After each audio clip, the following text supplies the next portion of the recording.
Day 1 of making digital slime. Here's how to make it. First, click the camera and pick one of your photos you want. Adjust. You have to do this on the same layer of the photo or delete the other layers.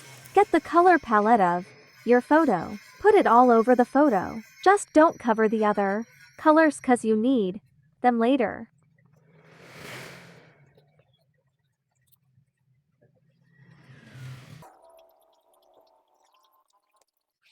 Cover the black spots dot in your photo if you don't want any black in your slime. Mix, mix, mix.